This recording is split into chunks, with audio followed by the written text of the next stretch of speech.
La grande pyramide de Gizeh défie le temps depuis des millénaires et garde d'incroyables mystères. Nous en avons parlé plusieurs fois sur cette chaîne, nous avons mis en évidence toutes les incohérences de la version officielle et tous les doutes qui entourent la reconstitution proposée par les égyptologues. Aujourd'hui, nous allons faire un voyage qui vous laissera sans voix à travers la découverte de deux chercheurs italiens, Corrado Malanga et Filippo Biondi, lesquels affirment avoir réussi à regarder à l'intérieur de la Grande Pyramide grâce à l'utilisation d'un radar révolutionnaire à synthèse d'ouverture et d'avoir réalisé des découvertes exceptionnelles. Bien, voyons en détail de quoi il s'agit, mais avant de partir pour ce voyage fascinant, si vous ne l'avez pas encore fait, nous vous invitons à vous abonner à la chaîne pour nous soutenir et ne pas manquer nos nouvelles vidéos. Récemment, le monde de l'archéologie a été bouleversé par une découverte incroyable. Une équipe japonaise, dirigée par le renommé égyptologue Zahi Hawass, a révélé l'existence d'un tunnel secret de 9 mètres de long caché au cœur de la grande pyramide de Gizeh. Le tunnel se trouverait au-dessus de la grande galerie, et selon les égyptologues, il pourrait s'agir de la véritable chambre contenant les restes du pharaon qui, rappelons-le, n'ont jamais été retrouvés à ce jour. Si cette découverte est sans aucun doute révolutionnaire, elle n'est rien comparée à ce que déclarent avoir découvert les deux chercheurs italiens, Corrado Malanga et Filippo Biondi. 6 mois avant que la découverte de l'équipe japonaise ne soit annoncée, ils publièrent les résultats de leurs recherches dans la revue scientifique Remote Sensing.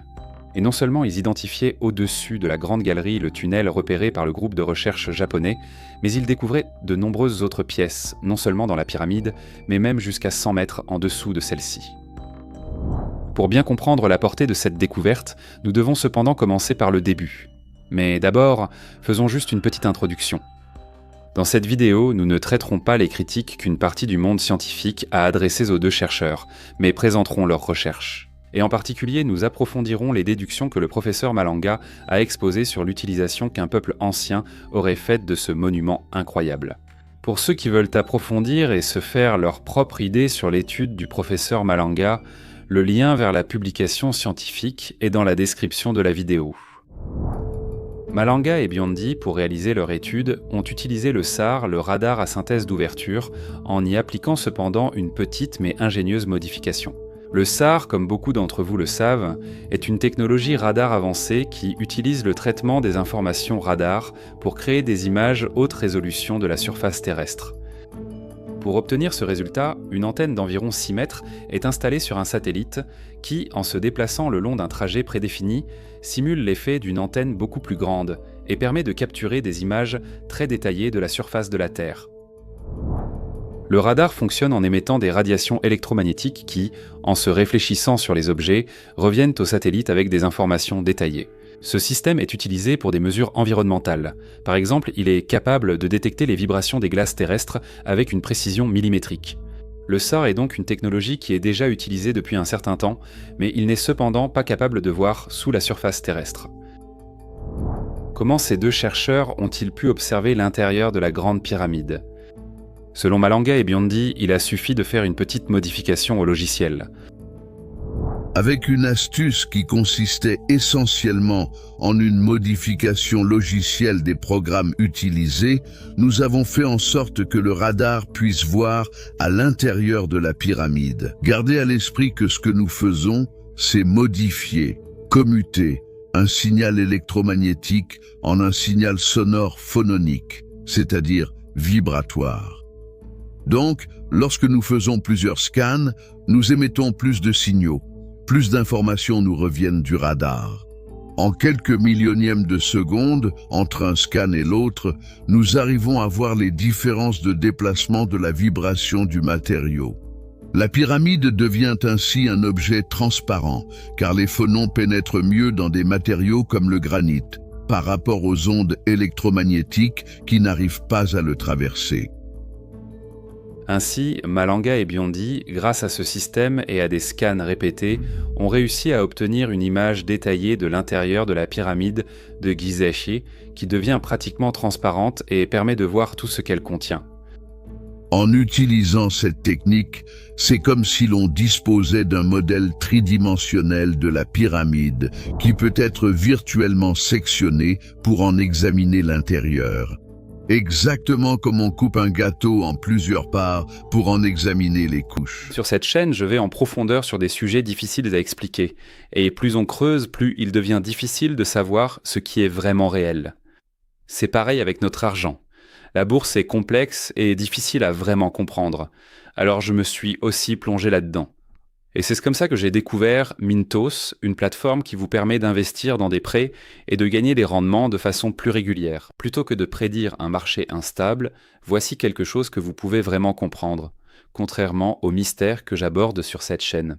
Et comme vous venez par ma chaîne, vous pouvez obtenir jusqu'à 350 € de bonus lorsque vous investissez 500 € ou plus. Stable, prévisible, ça se déroule jour après jour. Vous pouvez l'analyser, le filtrer, voir ce qui s'y trouve réellement. Vous n'avez pas à deviner ce qui est c'est réel sur Mintos, c'est réel. Le rendement moyen des prêts est de presque 11%. Mintos fonctionne depuis 2014 avec plus de 600 000 utilisateurs et est réglementé dans l'UE sous MiFID. Y a-t-il une autre forme de vie ailleurs ? Nous l'ignorons encore, mais cela, nous le savons. Jusqu'à 350 € de bonus lorsque vous investissez 500 € ou plus. Cliquez sur le lien dans la description ou scannez le code QR. Arrêtez de deviner ce qui est réel. Commencez à utiliser Mintos. Si ceci est un bref résumé de la technologie utilisée par les deux chercheurs, concentrons-nous maintenant sur ce qu'ils affirment avoir découvert. Ce que l'on voit est quelque chose d'incroyable. Il y a au moins 2 couloirs qui partent de sous la pyramide, à environ 100 mètres de profondeur. Et ils montent comme les 2 branches d'un diapason, un diapason de pierre. Et ceux-ci montent et arrivent jusqu'au niveau du sol. À l'intérieur de la pyramide, il y a 2 pièces. De ces 2 pièces partent 2 autres couloirs qui montent à environ 100 mètres de hauteur et qui sont réunis par un couloir unique. De ce couloir unique part un autre couloir qui entoure complètement cette structure appelée Z et qui se trouve au-dessus de la pièce que l'on appelle communément la chambre du roi. La Grande Pyramide cacherait donc en son sein beaucoup d'autres pièces encore inconnues aujourd'hui. Mais pas seulement. À 100 mètres sous la pyramide, il y aurait même des structures mystérieuses. C'est ce que les deux chercheurs déclarent avoir identifié dans le sous-sol et parmi les blocs de granit de la Grande Pyramide. C'est sans aucun doute une découverte bouleversante, qui change totalement l'idée que nous avions jusqu'à présent de la Grande Pyramide. Mais pourquoi les anciens Égyptiens auraient-ils construit cette incroyable pyramide ? Le professeur Malanga a une explication pour tout cela. Comme nous l'avons vu, une série de couloirs partent des profondeurs et s'élèvent jusqu'à entourer la chambre du roi et la structure appelée Z. La chambre Z, ou galerie Z, est une structure mystérieuse dont on sait encore peu de choses aujourd'hui. Selon les égyptologues, on ignore encore s'il s'agit de le résultat d'un procédé de fabrication ou d'une fonction symbolique ou religieuse. Le chercheur indépendant Mario Pinkerl s'était déjà interrogé sur cette étrange structure il y a des années et avait proposé une explication différente. Pour Pinkerl, le Z était le point crucial de la Grande Pyramide. En réalité, la pyramide elle-même aurait été construite pour protéger cette tour de granit, qui aurait une origine très ancienne. Elle serait arrivée de Mésopotamie en Égypte, où elle aurait d'abord été placée au sommet de la pyramide de Djéser, puis seulement ensuite à l'intérieur de la Grande Pyramide. Le Z, selon Pinkerl, est un lieu où le temps et l'espace se transforment.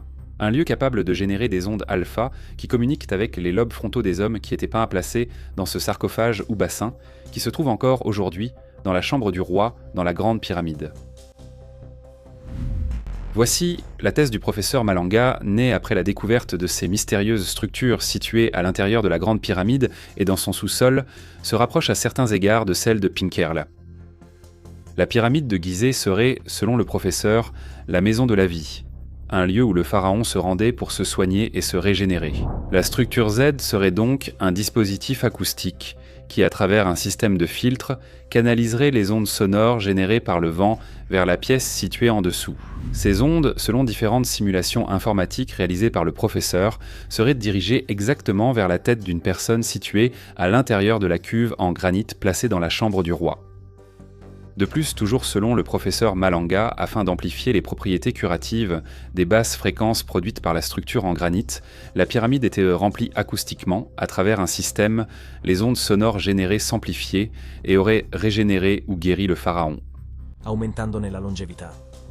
Le pharaon, avec cette vibration, appelons-la curative, était régénéré. S'il était malade, il guérissait, il devenait plus longévif. C'est d'ailleurs pour cela que la véritable histoire, pas celle racontée par les égyptologues, mais la véritable histoire rapportée sur la pierre de Palerme ou sur le papyrus de Turin, montre que nous avons perdu 27 000 ans d'histoire égyptienne, alors que les premiers pharaons vivaient 9 000 ans. Ptah, le premier pharaon dieu, vit 9 000 ans. Le deuxième pharaon dieu Ré vit et règne pendant 1000 ans. Tout cela contredit la reconstitution de l'égyptologie officielle et peut sembler issu d'un esprit imaginatif. Peut-on vraiment écarter ainsi la recherche du professeur Malanga? Ces dernières années, au moins 2 découvertes scientifiques curieuses ont été faites par 2 groupes de recherche différents. Voyons-les ensemble. La première a été réalisée par une équipe de chercheurs internationaux qui a impliqué des ingénieurs, des architectes et des archéologues, et qui a étudié la vitesse des processus de chauffage et de refroidissement. Le chauffage et le refroidissement de la Grande Pyramide grâce à l'utilisation de scans thermiques. Les chercheurs, en analysant les données, ont découvert quelque chose de très particulier. En effet, ils ont remarqué que l'ensemble des blocs de pierre qui constituent la partie avant de la Grande Pyramide présente un comportement uniforme, tandis que 3 pierres en particulier affichent des températures plus élevées. Cette anomalie thermique a longtemps intrigué les scientifiques, qui sont arrivés à la conclusion qu'elle pouvait s'expliquer par la présence de courants internes ou de cavités sous la surface de la Grande Pyramide, étant donné que les cavités ne retiennent pas la chaleur comme le fait la roche ou les matériaux, internes ou de cavités situées sous la surface de la Grande Pyramide. Cela ouvre la porte à plusieurs possibilités, y compris la présence d'éléments structurels sous la couche superficielle qui pourraient mener à des espaces ou des lieux actuellement inconnus. Cette découverte semble donc valider ce qu'affirment Malanga et Biondi, à savoir qu'il y aurait d'autres pièces à l'intérieur de la pyramide, ainsi que 2 structures sous celle-ci qui s'étendraient sur environ 100 mètres. Une autre découverte curieuse a été réalisée par les physiciens de l'université ITMO à Saint-Pétersbourg, dont les résultats ont ensuite été publiés dans la revue scientifique Journal of Applied Physics. Dans cette étude, les chercheurs affirment avoir détecté une caractéristique très étrange dans la Grande Pyramide. Avec un certain étonnement, les physiciens ont en effet remarqué que la Grande Pyramide de Gizeh parvient à concentrer l'énergie électromagnétique et, précisément, les ondes radio dans des endroits spécifiques de la pyramide. Dans la chambre du roi, dans celle de la reine et dans la chambre inachevée située à la base. Cette découverte a amené les scientifiques à concevoir des nanoparticules inspirées de la structure de la Grande Pyramide, des structures pyramidales capables de reproduire un effet analogue dans le domaine de l'optique, effet qui serait aujourd'hui utilisé pour obtenir des cellules solaires plus efficaces. Pour résumer, nous pouvons affirmer que les indices que la science officielle avance sur la possibilité que la Grande Pyramide cache encore aujourd'hui des structures inconnues sont multiples. Mais ce n'est pas tout. L'hypothèse que la Grande Pyramide puisse être un catalyseur d'énergie ne semble finalement pas si fantaisiste, mais elle semblerait même confirmée par l'étude des scientifiques russes. Même si, pour la science officielle, cette caractéristique particulière resterait davantage un événement lié au hasard qu'à une volonté précise des anciens bâtisseurs. Le professeur Malanga et d'autres chercheurs indépendants ne sont évidemment pas d'accord et estiment que les anciens bâtisseurs étaient parfaitement conscients de ce qu'ils construisaient. Quel peuple ancien aurait pu avoir des connaissances aussi avancées? Quelle civilisation pouvait construire d'aussi profondes structures souterraines, surmontées par d'imposants monuments comme les pyramides de Gizeh? Clairement, tout cela amène à douter que les anciens Égyptiens aient été les bâtisseurs des pyramides, car 2500 ans avant Jésus-Christ, non seulement ils ne possédaient pas la technologie nécessaire pour de telles constructions, mais ils n'avaient même pas les capacités pour les concevoir. À cela, nous devons ajouter qu'il n'existe aucune preuve directe que les pyramides de Gizeh aient été construites par les pharaons auxquels elles ont été attribuées. L'hypothèse selon laquelle celles-ci pourraient avoir été construites par une civilisation antérieure qui possédait des connaissances supérieures n'est donc pas une hypothèse à écarter a priori, d'autant plus au vu des anomalies et des indices qui émergent au fil des années. Pour nous, chercheurs, il est extrêmement stimulant, en plus d'être crucial, d'aborder les implications de nos découvertes indépendamment de leurs conséquences. Par exemple, nous avons trouvé des matériaux dans la pyramide de Khéops, ce qui pourrait non seulement nécessiter une réécriture de l'histoire, mais aussi remettre en question les fondements de nos systèmes de croyances les plus profonds, y compris ceux d'ordre religieux. La religion catholique dérive de la religion juive, qui elle-même trouve ses origines dans l'ancienne religion égyptienne. Mais alors, d'où vient la religion égyptienne? S'il n'y a pas de divinité à l'origine, mais plutôt des hommes qui se sont fait passer pour des dieux, face à une population de Cro-Magnons analphabètes, nous pourrions devoir reconsidérer tout ce qui est écrit dans la Bible, comme le suggèrent de nombreux historiens. Mais prendre en considération cette hypothèse signifie réécrire l'histoire telle que nous la connaissons et reconnaître qu'une civilisation inconnue, florissante et hautement développée a existé avant la nôtre. Sommes-nous sûrs qu'aucune preuve n'étaye cette théorie? Sommes-nous certains que cette civilisation n'a laissé aucune trace sur notre planète? Ou bien ne serions-nous pas en train d'ignorer d'importants indices? Ceci n'est que le début de notre voyage qui nous mènera à des époques reculées. Mais pour l'instant, arrêtons-nous ici. Dites-nous en commentaire ce que vous pensez des théories évoquées jusqu'ici. Et si vous avez aimé la vidéo, abonnez-vous à la chaîne pour soutenir notre travail. À la prochaine histoire.